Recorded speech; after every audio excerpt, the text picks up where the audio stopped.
Bonjour à tous et bienvenue dans le flash d'information.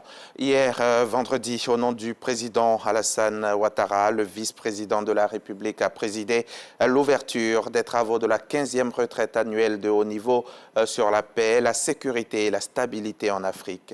Ces assises dédiées à la promotion de la diplomatie préventive sont initiées par l'Union africaine. Elles réunissent les envoyés spéciaux et les représentants permanents de l'institution à l'effet de plancher sur la consolidation de la paix sur le continent. Cette édition est donc particulièrement dédiée à tout cela. Les détails avec Mahma Traoré à suivre dans le 13h.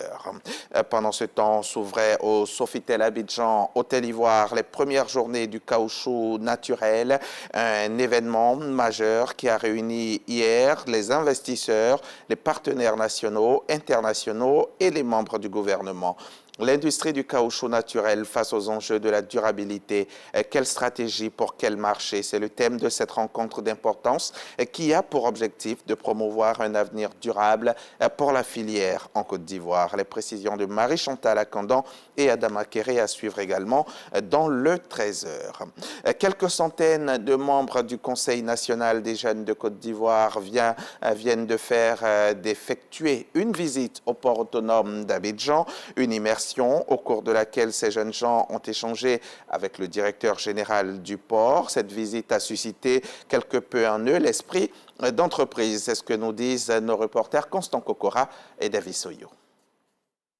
S'imprégner du fonctionnement du port autonome d'Abidjan et connaître son rôle dans l'économie ivoirienne, voici entre autres les objectifs qui ont conduit les organisations de jeunesse dans les locaux de la direction générale du port autonome d'Abidjan. Une rencontre d'échange initiée par le président du Conseil national de la jeunesse de Côte d'Ivoire. L'idée s'instruit sur l'activité portuaire qui s'y déroule et l'impact du port d'Abidjan sur l'économie ivoirienne. Il nous a plu d'initier cette rencontre-là afin que les jeunes soient informés et soient outillés sur ce qui se fait au niveau du port autonome d'Abidjan, parce que l'activité portuaire constitue près de 80% donc des recettes douanières et c'est la porte d'entrée aussi de la Côte d'Ivoire, mais également que dans un dialogue à bâton rompu, toutes les perspectives donc de la Côte d'Ivoire en matière de développement de l'activité portuaire soient abordées. Passant en revue l'historique, les défis, les enjeux et perspectives du port, le directeur général Yacoub Assier se réjouit de cette visite et invite la jeunesse à s'intéresser à toutes les institutions du pays. Je les remercie pour leur volonté d'apprendre et de savoir.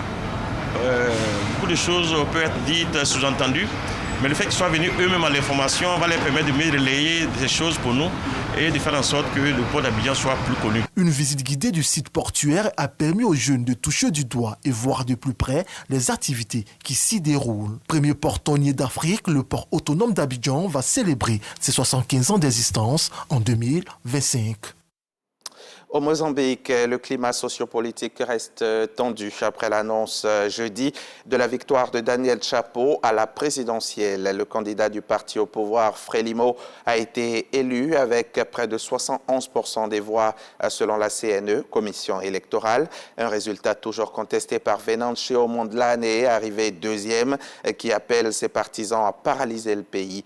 Des affrontements ont éclaté jeudi donc entre manifestants et forces de l'ordre. Le Frelimo s'est dit vendredi soir préoccupé par les manifestations et ouvert au dialogue avec Mondlane. Venancio Mondlane ou VM7 qui a officiellement récolté 20% des voix vit toujours caché depuis l'assassinat de deux de ses proches la semaine dernière, qualifiant la situation politique dans le pays lusophone d'Afrique australe de pourri, frélaté et faux. En République démocratique du Congo, un ex-chef de guerre répond devant la justice dans la province du Sud Kivu. Donat Kengwa Omari est accusé des crimes contre l'humanité qu'il aurait commis entre 2016 et 2021 lorsqu'il dirigeait une coalition des groupes armés Maï-Maï appelée Force populaire de paix dans les territoires de Chabunda et Calais. Lors de l'instruction, 11 victimes directes voilées pour raison de sécurité se sont succédées à la barre. Des femmes ont témoigné de leur viol par les miliciens sous la responsabilité de Donat Kengwa Omari. D'autres habitants ont raconté comment les groupes armés Maï-Maï ont tué leurs proches, incendié des villages et pillé les champs et le bétail. Donat Kengwa a rejeté toutes ces accusations. En représailles à une attaque de l'Iran sur Israël le 1er octobre, l'État hébreu a frappé Téhéran et ses environs dans la nuit du 25 au 26 octobre et prévient l'Iran qu'il paiera un prix élevé en cas de nouvelle escalade. L'armée israélienne clame avoir ciblé des sites de fabrication de missiles, notamment sans avoir visé de sites nucléaires. De son côté, l'Iran a déjà annoncé une réaction proportionnée à toute action israélienne et évoque des dégâts limités. L'armée israélienne a confirmé samedi avoir mené des frappes de précision dans la nuit de vendredi à samedi sur des cibles militaires en Iran en réponse à des mois d'attaques continues de la République islamique. Les autorités du Hamas ont accusé l'armée israélienne d'avoir pris d'assaut le dernier hôpital en service du nord de la bande de Gaza où 2 enfants sont morts. Fin de ce flash, on se retrouve à 13h pour développer tout ça.